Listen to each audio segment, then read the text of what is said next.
Hello students, in this video we are going to cover chapter 4 of class 7. The name of the chapter is New Beginnings of Cities and States. Okay, so students, basically this is a chapter of a time period when if you consider, if you imagine a situation where everything is destroyed in a city, in a place where you live, then how it's really difficult to again build all those things properly as it was before. Okay, so this is a condition when everything was destroyed, then how new urbanization again came into India.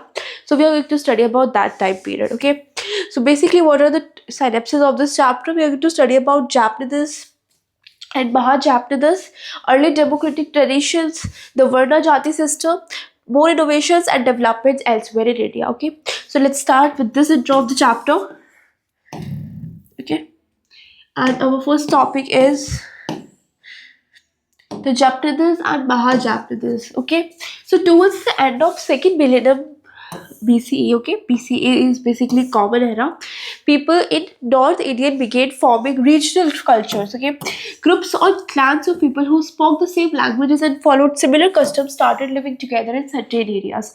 These areas were called Japanese, okay. So Japanese is the area where same culture people started living together, okay. So based on their cultures, they started living as per in their particular areas, okay. That's called Japanese. Now, each chapter is ruled by a king. That means on each area there was a king which was ruling all the citizens of that area. Okay, and became stronger as trade routes connected different places. Okay, over time, some of these Japanese joined together to form a large kingdom which is called Mahajapanese. Okay, so when these small Japanese connect together and form a large area, this is called Mahajapanese. Okay, which and Mahajapanese building blocks are Japanese. So now, from 8 to 7 BCE, there were 16 major Mahajapanidas. Okay, they stretched across a large area from Gadhar in the northwest to Agra in the east. Okay, that is to Anga. That means this is the place where it was expanded. Okay, and Ashmaka in greater central India near the Kodwar area. Okay, here are some other examples of Mahajapanidas are given. For example, big fortified cities, boats, narrow gateways, and etc. Clear? Next topic we have early democratic traditions. Okay, what early democratic traditions people of that time were following. Okay, for example, all kingdoms were not ruled by kings alone. That means all the kingdoms which were set up at that time were not. It's not necessary that one rule is definitely existing over that. Some places had a different system of government, okay, where decisions are made by a group of people rather than just one ruler. This is where early forms of democracy. you know this thing proves us that earlier time people were also aware about rights and about right to take decisions. Okay, that means they also had a modern kind of democracy which today exists. Okay, because it is based on the consentment of peoples. Okay, not only the basis of king's son will rule again. Okay, now, in early times, in Japan, they had a group of wise elders and formed council called the Sabha and Samiti. Okay, we already know some of these are formed of councils. Okay, these words are found in the Vedas that are among Indians' oldest texts. Okay, in the previous chapter also we studied about four older texts in which Veda was also one of the oldest texts, and from that these Sabha and Samiti word has derived. Now, these councils discussed important matters related to the clan. The Raja was unexpected. Listened to the Sabha and Samiti. He could not rule however he liked. A good ruler was one who took advice from the assembly, his ministers, and officials. Okay, so that means this whole scenario tells us and gives us information about that earlier peoples were also adopting, but that means they have already adopted modern democracy systems which we today use. Okay, which we today utilize. Okay, because they also elect the king as per the people's opinions. Okay, and if the king does not do good work, then the assembly could also remove the king. Okay, so this is not democracy. So, I'm sorry, so this is not monarchy, this is democracy, because the king which is appointing, which will lead the rulers, are based on people's opinion. Okay, so this kind of modern democracy was also exist at that time, and that's why this topic it has a given heading which is early democratic traditions. Okay, so this gives us the proofs about early people awareness. Okay, Next, we have government is Mahajapnidas. Okay, so we already discussed that Japnidas are those areas which made up of different kinds of Japnidas after connecting together. Okay, so basically Japanese grade to Mahajapanese, their government also has become more organized. Okay, when the area has become increased and the government become more organized. Okay, this we have seen in our Indian government as well, that for villages we don't have as much complex organizations, but for cities we have complex organizations and more number of leaders and different kinds of roles as compared to village organizations. Okay, so this is also because area has increased, the number of variety of people also increases. Okay, so in most Mahajapanidas, the king was the highest authority. Okay, so the highest authority was of king who ruled entire nation, who ruled entire community. I'm sorry. Okay, his position was usually hereditary, passed from father to son. That means monarchy rule was going on. Okay, the king collected taxes and built forts, maintained law and order, and kept a strong army. Okay, that same king's rule which we already aware about. Okay, now some powerful states are Magad in present day, which is Bihar, Kausala in present day it is Uttar Pradesh, and the third one is Avanti in present day it is of Madhya Pradesh. Clear? Ghana Sangha's early republics. Okay, so not all Mahajapradas were ruled by king. Okay, that means all Mahajapradas were not under the rule of king. There were some other democratic places also. Okay, at least two, Meji and Malla, had a different systems. Okay, that means they are particularly highlighting these two places, that is Vaja and Malla. Clear? Here the Sabha and Samiti had more power. Okay, same system that in a democracy people have more power. People opinions elect the person who used to govern the citizens. Okay, and here also Sabha and Samiti will decide that who will govern the citizens, not fathers to son. Okay, not always king's family. Important decisions were made through discussions and voting. Okay, that same democratic system which we use today's time also. Okay, even the king was chosen by the assembly, not born into the road. Okay, and this proves that this is not a monarchy system, this is democratic. Again, I'm saying that this is a proof that early peoples were aware about this modern democratic systems. Okay, and if you have studied the your classes properly, then in that we have studied that whatever the democratic rules we follow today, they are from they are also from old texts were already written. Okay, now these states were called ganas and or sanghas. Okay, they did not have any kings in the usual sense, are sometimes called early republics, because republicly that means people had a right to choose their leader. Okay, that means they were early republics. Some of the earliest known in the world, they followed a system that was similar to democracy. Okay, where leaders were chosen and decisions are made together. Okay, not through the king only. Now we have more innovations. The time of Japanese and Japanese were a period of big change in India. Okay, these changes were made so important that they still affect our country even today. How? Let's see. New ideas and religions. Okay, so first important factor we have new ideas and religion. Several new schools of thoughts emerged during this time, especially late Vedic, Buddhist, Jain traditions, along with their own sacred texts and teachings. These ideas were spread across India by scholars, monks, nuns, traveled and wide, and by people going on pilgrimages. During this time, Indian art also began to grow again and would reach even great heights during the age of empires. Okay, so what they're trying to say? They are trying to say that when Japanese and Mahajapanese were forming, then they turned into that they were bringing a huge changes with us. Okay, how? First is new ideas and religions. When people, this was a time when people started adopting new religions that were Vedic, Buddhist, and Jain traditions. So how this knowledge became so extended?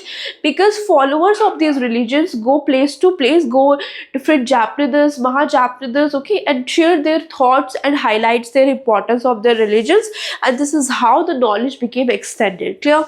The second factor is the role of iron. Okay, this is also very important because earlier time we used copper and bronze. Okay, that means cities cannot grow without the help of technology. Okay, with technology, economic growth and also overall growth of the country increases, and this is how earlier the Harappas used coppers and bronze for their coin formations. Okay, but now during the second urbanization, why second urbanization? Because in first urbanization everything was destroyed, was ruined. Okay, that means houses, towns, houses, not towns. Okay, but whatever be they have organized for the sustenance, that was ruined, and now again they were building their own urbanization, and this is why this is known as second urbanization. Okay, and now in this urbanization they were not using copper and bronze, instead of that they were using iron. Okay, that's why the name is the role of iron. What did the impact?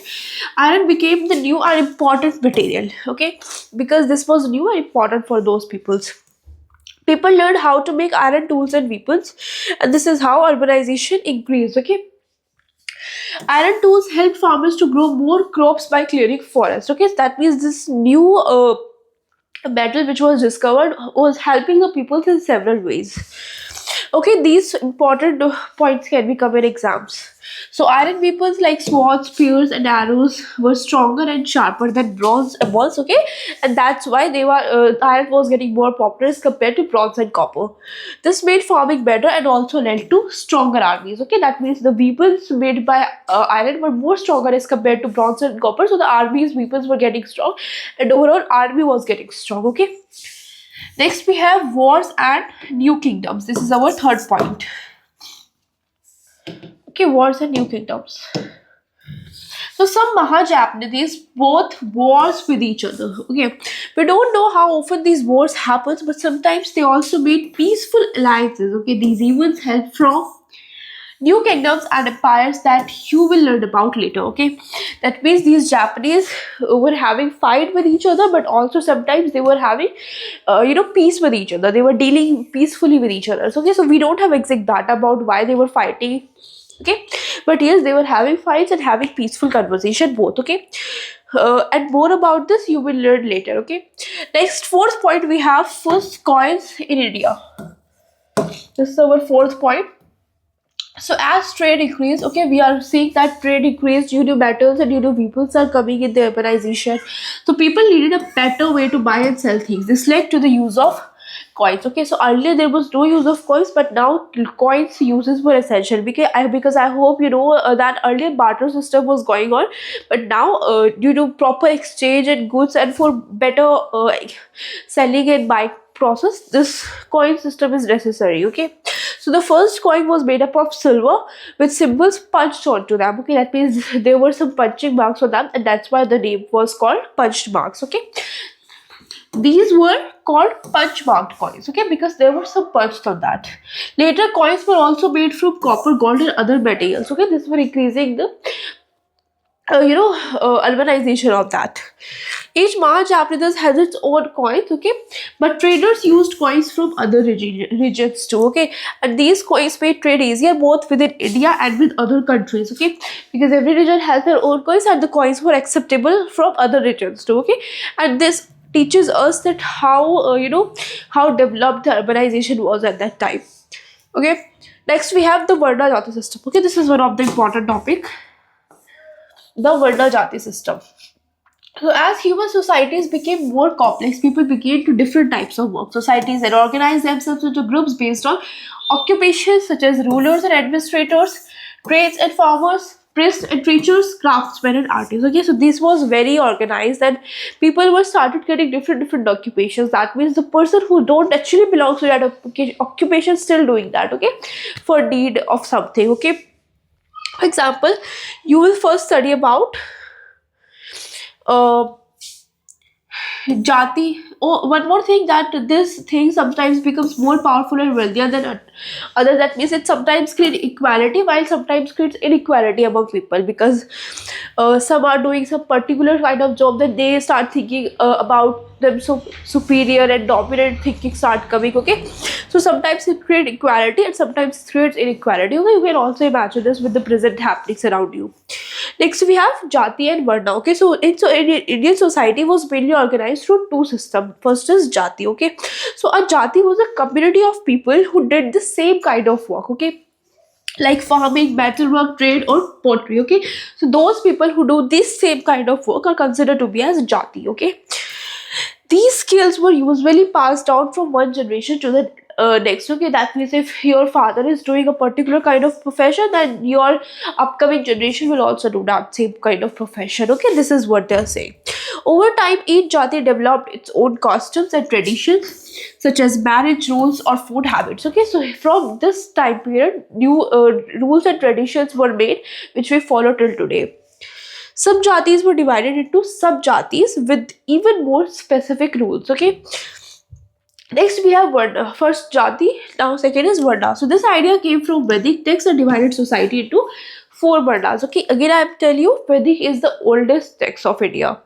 Okay, now divided society into four varnas. What is that? Brahmins, Shastriyas, Vaishyas, and Shudras. Okay, so priests and teachers who spread knowledge and perform rituals, they are Brahmins, and these are those. Okay, this is those who protect the land. Okay, Vaishyas are those traders and farmers who added wealth to society, and Shudras are those workers and craftsmen and helpers in different tasks. Okay, so on this basis they have classified four varnas. Okay, now, what are the changes and rigid rules? So sometimes people change professions if needed. For example, a drought might force a farmer. Okay, so this is that when I already explained you that if someone needs some other profession, so for that they shift to that. Okay, this is how an equality was spread among everyone. Okay, and everyone has the ability to do that profession. Okay, so all these are some kind of examples. So what lasting impact on this? The Varna Jati society had a strong and long lasting impact. How? Because uh, had a strong and long lasting effects, because this was spreading equality among peoples, and every profession they could shift as per their needs. Okay, some lower societies were treated unfairly, but still there were some equalities, and equalities both were going simultaneously. Okay, so scholars agreed that the system was more flexible in earlier times and became stricter over the centuries. Okay, as the societies became complex, so troubles were also started expanding. Okay, other traditions and values that shaped India, you will learn more about them in them, our cultural heritage and knowledge traditions. Okay, so you will learn deeply about this on this book. Okay, but right now you should have a basic understanding that at with this Varna Jati had a great impact on Indian societies, and both equalities and inequalities both were going. Okay, next we have developments elsewhere in India. Okay, so during the first millennium BC, many important routes for travel and communications developed. Okay, so these were used for trade, pilgrimage, and military movements. Okay, as you have already know that as much the communication and transportation system will be good, as much the trading and approachment of the people will be good, and this is how the economic overall will be grow. Okay, two main roads are often mentioned in older texts. The first is Uttarpath, and the second one is Dakshinapath. Okay, so the Uttarpath connected to the northwest of India to the Ganga plains and then to the eastern India. And Dakshapath began from Koshambi near present-day Pragyaraj, an important capital city of that time, crossed the Vindhya Hills to reach southern India. Okay, so this is their locations. Now, many small roads connected these main roads to other parts of the country, especially to the busy ports on the east and west coast that were centers of trade. Okay, in the east, cities like Shishupalgra, now part of Bhubaneswar, became important. It was the capital of Kalinga region and was well planned with strong walls and wide streets. Okay, so this is their infrastructure of that time. In south, cities began developing around 400 BC as the time passes, so development starts coming. Although recent discoveries suggest trade may have started even earlier. Okay, so according to recent discoveries, trade was already started in earlier times. According Around this time, three major kingdoms arose in the region: Cholas, Cheras, and Pandyas. Okay, these were the main kingdoms of that time. Ancient Tamil texts mention these kingdoms and some of their kings. Southern India was rich in natural resources like gems, gold, and spices that were in great demand. Okay, so these were in great demand. So the trading system of this was also increased, exportation, importation. Okay, so what you are understanding this chapter and how actually the trade and all these things which are very common in today actually started. Okay, now these regions traded not just with the rest of India but also with other countries. Okay, so by 300 or 200 BC nearly, the whole Indian subcontinent was active and connected through trade and culture. Okay, goods, ideas, and people moved across regions and even beyond to Central and Southern Eastern Asia. Around this time, the Mahajapanese came to an end, making way for new development that would shape India's future. Okay, so here our chapter completes. Okay, so you have studied that how when urbanization was completely destroyed, but again people stand up and again establish their urbanization, and which was called as second urbanization. Okay, and how how organized they have their infrastructure, their traditions, and how beautifully they have managed all those things. Okay, it's true that all advantages and disadvantages of all the things, but the point is that this is our second urbanization and how beautifully all these have organized. So here our chapter completes. I hope you understood the chapter. Thank you.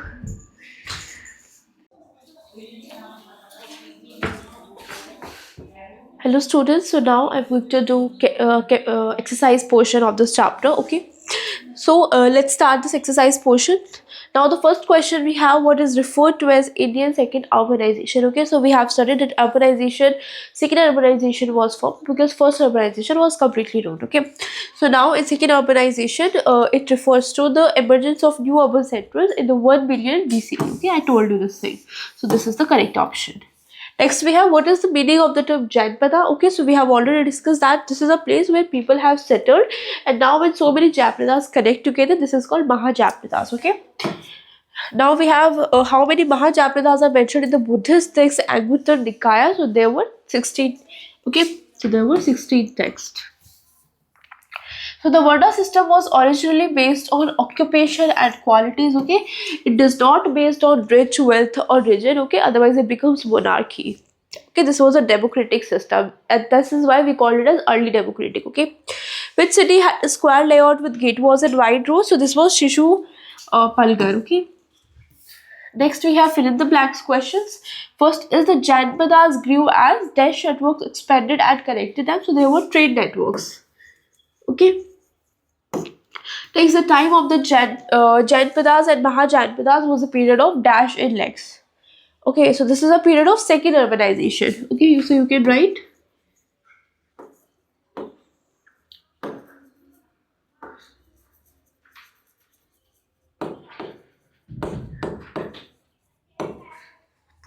Two main dash are often mentioned in old text. So two main trade centers, trade routes you can write.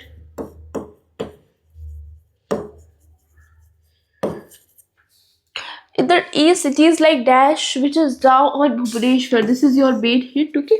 So in the east also, so this was Shishupalgar, okay?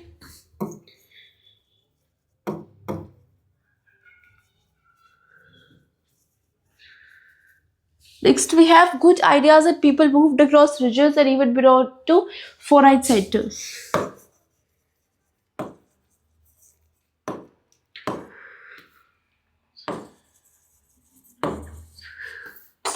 Next, we have true the false. All Japanese practice democracy. Okay, so every Japanese practice democracy. This is not correct. Although all of them not, they were mostly monarchies.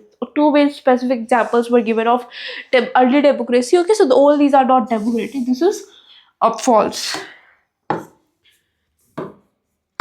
Next, we have early cities were surrounded by moats for defense. Okay, this is correct. And early cities were surrounded by moats for defense. Okay, because this was the ideology of that famous person that for a perfect urbanization, it is important to set up protective boundaries around it, and they have proper farming and greenery system for that. Okay, so one of the point was they should have walls for defense. So this is true.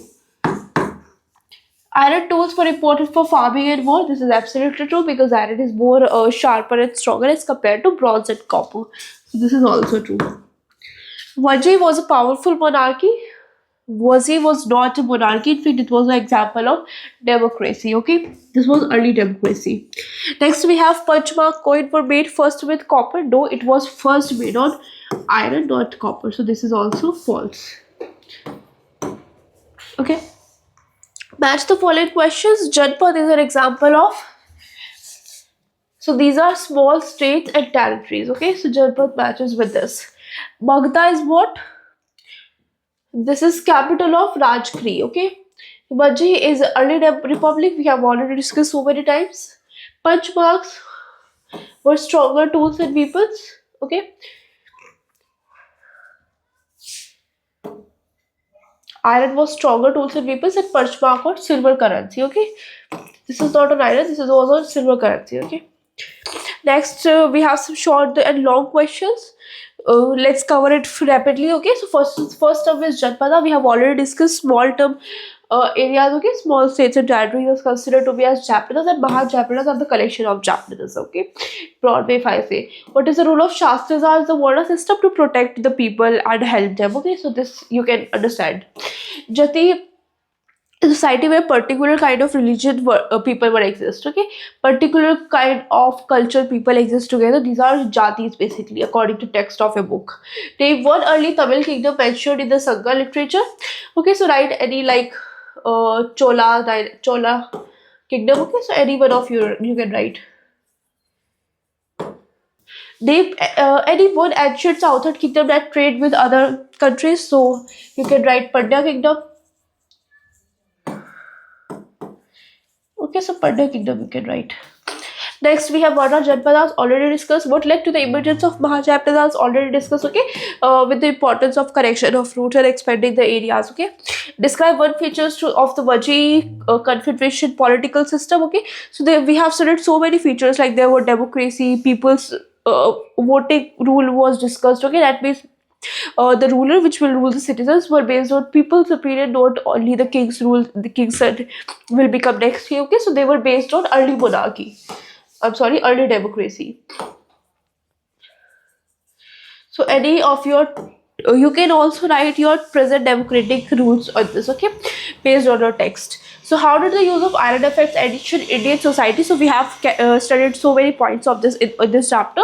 You can write any one of like if I write then use of strong army, you can write okay strong army system. Okay, first point you can write this strong army system. Okay, and farming in farming also this was very helpful. Okay, so many points you can write. I have given you example. Why were the southern kingdoms able to trade with other countries? Okay, because it was more easy to do as water for water bodies. Okay, the next text. Okay, all these points you can write. Explain the political evolution from Japanese to Mahajapanese. This we have already discussed. How were the rulers selected and how did the Sabha and Samiti work in ancient Indian Japanese and Mahajapanese? So see, Sabha and Samiti, these words were derived from a book. Okay, so you can write the name of that book and write some examples and how these were helpful. Okay, so these are some monarchy system where Sabha was organized and Samiti was organized. Okay, now what was the Varna system and how did it evolve into the Jati system? So Varna is an early democratic system. Okay, and it evolved to the Jati system because it belongs to particular culture and that kind of community people. Discuss the economic and ecological development that led to the rise of Mohenjo-daro. So you can discuss it that. Okay, what was the economical and technological system? So uh, in Mohenjo-daro, the situation became complex. So different rulers were organized. That means there is one king definitely, but the economic and technological system were different. So you can add any 2-3 points related to this. Describe how trade and travel connect different parts of Indian ancient times. So trade and travel really helped to connect different parts of India, not only in ancient times but also in today's world. Okay, communication is the key of economic development. Give the difference between Japanese and Maha-Japanese. So this also we have discussed so many times. Okay, so this was easy peasy questions. You can do it by yourself according as per to the text of the book. Okay, so here our chapter completes. I hope all these things you keep in your mind. Thank you.